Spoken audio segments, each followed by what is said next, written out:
Hello दोस्तों, राधे राधे। कैसे हैं आप लोग? आई होप आप लोग अच्छे होंगे। एक और न्यू वीडियो में आप लोगों का बहुत बहुत स्वागत है। तो बहुत सारे लोग ऐसे हैं जिनको ब्लाउज का नाप लेना नहीं आता है। हमारे बिगनर्स लोगों को तो बहुत ही कम ऐसे लोग होंगे जो जिनको ब्लाउज का सही से नाप लेना ही नहीं आता। उनको पता ही नहीं कि हम किस तरह से ब्लाउज का नाप लेकर के बनाएं। तो आज मैं आप लोगों के लिए लेकर के आई हूँ बहुत ही आसान तरीका कि ब्लाउज में हमें किस किस जगह पर क्या क्या नाप लेना पड़ता है और किस तरह से लेना पड़ता है, ताकि जब हम ब्लाउज की कटिंग करें तो एकदम से हमारे ब्लाउज की कटिंग परफेक्ट हो जाए और बिल्कुल भी उसमें कहीं भी कोई भी परेशानी ना हो। और जब भी हम उसकी फिटिंग बनाए तो एक ही बार में बहुत बढ़िया फिटिंग बन करके तैयार हो जाए। तो यही आज वीडियो मैं आप लोगों के लिए लेकर के आई, जो आप लोगों के लिए बहुत ज़्यादा यूजफुल होने वाला है ये वीडियो। तो ये है हमारा ब्लाउज, साथ में इंची टेप। आज मैं स्टेप बाय स्टेप आप लोगों को बताऊंगी कि ब्लाउज की नाप किस तरह से लेते हैं और किस तरह से हम ब्लाउज की कौन कौन सी नाप लेते हैं। ठीक है, सारी चीज़ें आज आप लोगों को बताने वाले हैं। तो आप लोग बने रहिए हमारे साथ हमारे वीडियो में और फुल वीडियो को वॉच करिएगा। ठीक है, और अच्छा लगे तो प्लीज़ ज़्यादा से ज़्यादा वीडियो को शेयर भी करिएगा। तो सबसे पहले स्टार्ट करते हैं कि सबसे पहले हमें ब्लाउज में कौन सा नाप लेना है। ठीक है, तो क्या करेंगे, सबसे पहले हम कुछ लोग क्या करते हैं कि ब्लाउज को उल्टा कर लेते हैं और उसके बाद नाप लेते हैं। ऐसा नहीं आपको करना है। जब भी आपको ब्लाउज का नाप लेना, हमेशा आपको ब्लाउज सीधा रखना है, सीधे तरफ से ही नाप निकालना है।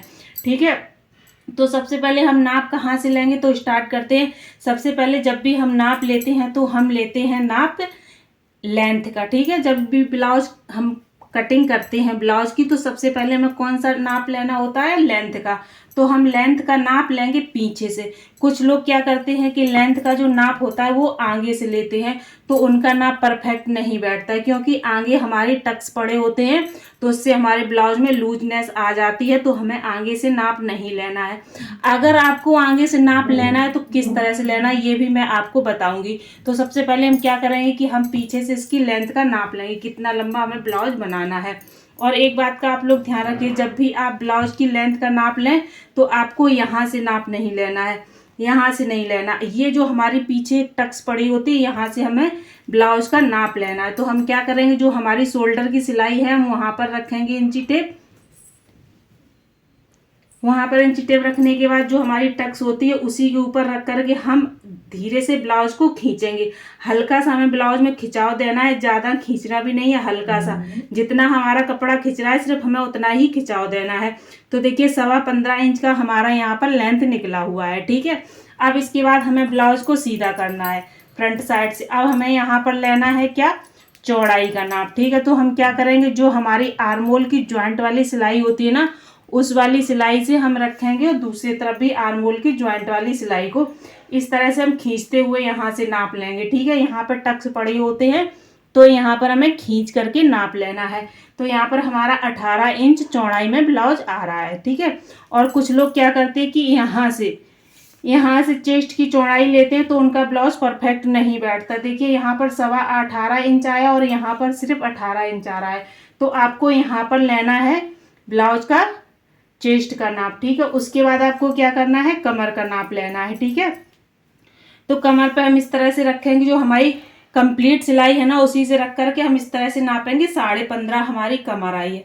अब इसके बाद हमें क्या करना है कि हमें गला नापना है। देखिए बिगनर्स लोग क्या करते हैं कि ऐसे इंची टेप रखते हैं इस तरह से और इस तरह से नापते हैं, ऐसे नहीं नापना है। कुछ लोग ऐसे रख करके ऐसे तिरछा नापते हैं, ऐसे भी नहीं आपको नापना है, ये बिल्कुल गलत तरीका है। ठीक है, तो आपको क्या करना है, किस तरह से नापना है, इस तरह से आप एक स्केल लेंगी। ठीक है, और सीधा अच्छे से ब्लाउज को फैलाएंगी। फैलाने के बाद आपको क्या करना है, स्केल रखनी है। करीब आपको 2 पॉइंट दूरी से स्केल रखनी है। ठीक है, एकदम से सटा करके शोल्डर से नहीं रखनी है, 2 पॉइंट की दूरी से आपको स्केल रखनी है। और अब आपको बीचों बीच इंची टेप रखना है स्केल से सटा करके। अब देखिए 7 इंच में हमारा 1 पॉइंट कम है, एक रेसा कम है। 7 इंच में हमारे ब्लाउज की इतनी गले की लंबाई है। ठीक है, अब देखिए हमने 2 पॉइंट दूर से क्यों रखा है स्केल, इसलिए रखा है क्योंकि हमारे शोल्डर में अंदर भी ये करीब 2-3 रेसे की सिलाई है। आप देखिए आधा इंच की सिलाई हमारे अंदर भी है इसमें, तो इसको भी तो हम प्लस करेंगे। अगर इसको हम प्लस नहीं करेंगे ना तो हमारे ब्लाउज का गला छोटा हो जाएगा। तो इसको ध्यान में रखते हुए हमें आधा इंच स्केल दूर से रख करके उसके बाद हमें गले की लंबाई निकालनी है। ठीक है, अब हम शोल्डर की लंबाई आर्म होल की किस तरह से निकालेंगे। कुछ लोग क्या करते हैं कि ऐसे करके निकाल लेते हैं या ऐसे करके निकाल लेते हैं, ये बिल्कुल गलत तरीका है।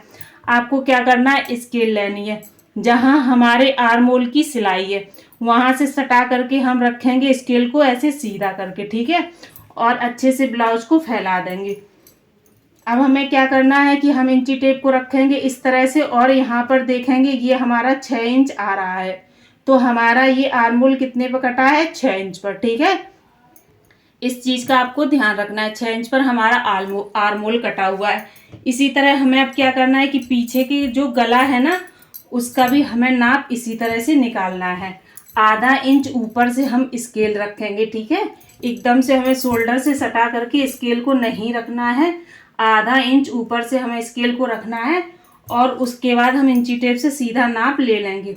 तो हमारा गला पूरा कंप्लीट 10 इंच पर बन करके तैयार हुआ है। तो हम 10 इंच पर ही गला काटेंगे और उसके बाद जो शोल्डर में सिलाई वगैरह जाएगी उससे हमें कुछ भी लेना देना नहीं है, क्योंकि आधा इंच हमने ऊपर से इंची टेप पहले से ही रखा हुआ है। ठीक है, तो कंप्लीट जब हमें काटना होगा गला तो हम 10 इंच पर ही काटेंगे। तो ये हमारा हो गया है। अब हमें लेना है आस्तीन का नाप। तो आस्तीन का नाप कुछ लोग यहाँ से ले लेते हैं, यहाँ से आपको यहाँ से नहीं लेना है आस्तीन का नाप, क्योंकि आगे वाले आर्म होल में तो हम शेप दे देते हैं, तो यहाँ से तो वैसे भी हमारी आस्तीन कम हो जाती है। देखिए बैक साइड की आस्तीन थोड़ी सी आधा इंच हमारी बड़ी होती है और आगे की आधा इंच छोटी होती है, क्योंकि आगे वाली आर्म होल में आस्तीन के हम शेप देते हैं। तो जब भी आस्तीन आपको नापनी है तो इस तरह से आस्तीन आप फैलाएंगे। ठीक है, और उसके बाद जो हमारी शोल्डर की सिलाई होती है उससे इस तरह से हम उसी के बराबर पर रख करके आस्तीन का नाप लेंगे। तो हमारी आस्तीन यहाँ पर 7 इंच की कंप्लीट बन करके तैयार हुई है। आप देख सकते हैं इस तरह से हमें आस्तीन का नाप लेना है। और आस्तीन की मोहरी का नाप हमें इस तरह से सही से पकड़ करके इस तरह से आस्तीन की मोहरी का नाप लेना है। 6.25 इंच पर बन करके तैयार हुई है। तो अब आपको क्या करना है कि अगर आपको टक्स में प्रॉब्लम होती है तो आपको इसका भी नाप ले लेना है। ब्लाउज को आपको सीधा करके रखना है और उसके बाद आपको क्या करना है कि इस तरह शोल्डर की सिलाई से हम रखेंगे और आप देखिए हमारा टक्स पूरा 10 इंच पर आ रहा है यहाँ पर। ठीक है, ये देखिए 10 इंच पर इसकी सिलाई रखी हुई है। तो ऊपर से आपको 10 इंच पर लगाना है टक्स का निशान। ठीक है, इस तरह से 10 इंच पर लगाने के बाद जो हमारा हुक की पट्टी की तरफ टक्स होता है वो हम लगाएंगे यहाँ से 1.5 इंच पर। ठीक है, और जो साइड की तरफ होता है वो 2 इंच पर और आर्म होल वाला भी हम 2 इंच पर लगाएंगे।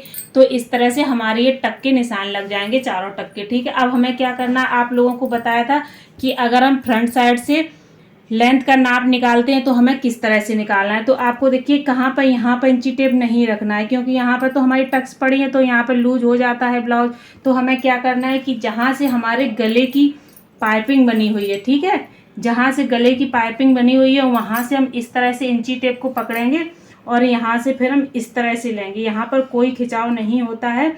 तो देखिए यहाँ पर भी जो हमने पीछे नाप लिया था सेम वही 15.25 का यहाँ पर भी नाप निकला हुआ है, सेम बिल्कुल नाप निकला है 15.25 का यहाँ पर भी। ठीक है, और अगर हम यहाँ से लेते हैं बीचों बीच से तो देखिएगा आप लोग कितना नाप निकलता है। ये देखिए 15.5 निकला हुआ है। तो हमारा यहाँ पर 2 रेशे का नाप ज़्यादा हो गया, इसी से हमारा ब्लाउज छोटा और बड़ा हो जाता है। तो ये नाप लेने का बिल्कुल सही तरीका है आप लोगों का। आई होप आप लोगों को ब्लाउज का नाप लेने का जो तरीका है वो अच्छे से समझ में आ गया होगा। अगर आप लोगों को ये तरीका समझ में आया हो तो प्लीज़ ज़्यादा से ज़्यादा इस वीडियो को आप लोग शेयर ज़रूर करिएगा। और मिलते हैं आप लोगों से एक और नए वीडियो में नई चीज़ों के साथ, नई उम्मीदों के साथ। तब तक के लिए आप लोगों से राधे राधे।